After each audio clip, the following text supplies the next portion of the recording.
कानपुर मंडल में 9 से 12 जुलाई तक बदली बारिश का दौर, उमस से नहीं मिलेगी राहत। मौसम विशेषज्ञ डॉक्टर एसएन पांडे ने जानकारी दी। भारत मौसम विज्ञान विभाग के अनुसार कानपुर मंडल में अगले 4 दिन यानी कि 9 जुलाई से 12 जुलाई तक का मौसम का मिजाज बदला रहेगा। वातावरण में नमी और नमी के बढ़ते फ्लो के कारण आसमान में बादलों की आवाजाही भी बनी रहेगी। तेज हवाओं के साथ कुछ इलाकों में छिटपुट बूंदाबांदी, गरज वाले बादल और बिजली चमकने के साथ हल्की से मध्यम बारिश के आसार हैं। मौसम विभाग के आंकड़ों के मुताबिक 8 जुलाई को कानपुर का अधिकतम तापमान 32 डिग्री दर्ज किया गया, जो कि सामान्य से 4.6 सेंटीमीटर कम है। न्यूनतम तापमान 26.8 डिग्री सेल्सियस रहा। पिछले 24 घंटे में बारिश नहीं हुई। इसी कड़ी में हमारे संवाददाता भरत पांडे ने बातचीत की। आइए देखते हैं कानपुर से खास रिपोर्ट। कानपुर में मानसून ने दस्तक दे दी है और लोगों को गर्मी से राहत महसूस हो रही है। इसी के साथ कुछ चिपचिपी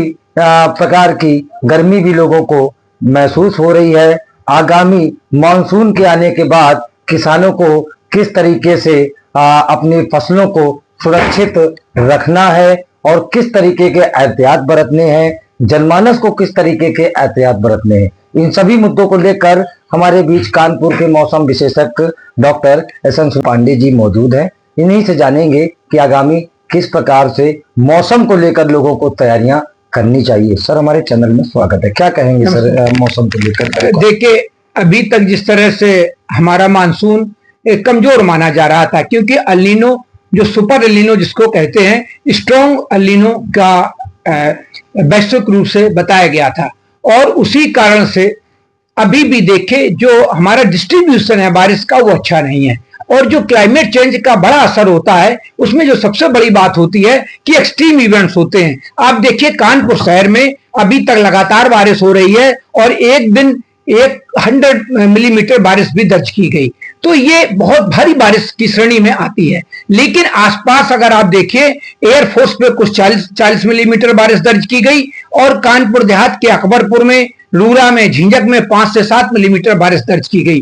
तो जिस तरह से बारिश का डिस्ट्रीब्यूशन है ये बहुत प्रभावित हो रहा है। और जब तक बारिश भली 25 मिलीमीटर बारिश हो और लगातार बारिश होती रहे और गांव में भी बारिश हो, आपा सभी जगह बराबर बारिश हो, तो ऐसी स्थिति अभी नहीं देखी जा रही है, क्योंकि जो डिस्ट्रीब्यूशन है वो अभी भी खराब है। लेकिन फिलहाल जिस तरह से जब कभी कभी कई जगह से नमी इकट्ठी हो जाती है तो भारी बारिश की संभावना बन जाती है। तो फिलहाल अभी पूरे उत्तर भारत में जिस तरह से ट्रफ लाइन बनी हुई है, साइक्लोनिक सर्कुलेशन बने हुए हैं, वेस्टर्न डिस्टर्बेंस की वजह से भी कैस्पियन सागर से भी नमी आ रही है, बंगाल की खाड़ी से भी नमी आ रही है। इन सबके बीच में एक टाइफोन बाबी भी प्रशांत महासागर में बन गया है। फिलहाल तो वो क्योंकि बहुत दूर बना हुआ है, लेकिन जब मानसून की हवाएं जो लय ताल पकड़ रही थी उनमें वो निश्चित रूप से बाधा पहुंचाने वाला है। तो अगर कुछ समय के लिए भी मानसूनी हवाएं जो हमारे भारत की तरफ आ रही थी वो प्रशांत महासागर की तरफ मुड़ती हैं, तो निश्चित रूप से आगे आने वाले दिनों में मानसून को प्रभावित कर सकती हैं और हमारी बारिश भी प्रभावित हो सकती है।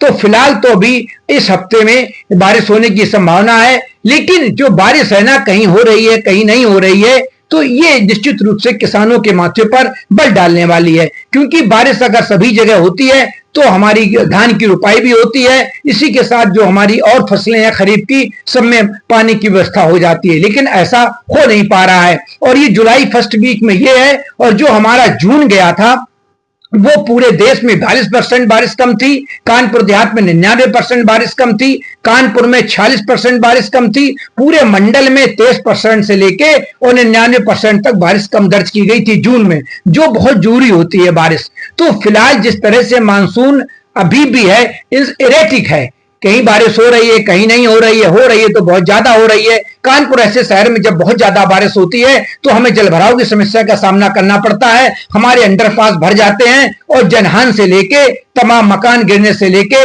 कई तरह की असुविधाएं होती हैं। तो आपके सामान्य चैनल के माध्यम से यह सलाह दी जाती है कि जब बारिश ज्यादा हो जाए तो 2 से 3 घंटे तक घरों से निकलने में बचें, क्योंकि जरा लगातार जल भराव की समस्या पूरे शहर में बनी रहती है। सर, गर्मी से कैसे राहत आगे?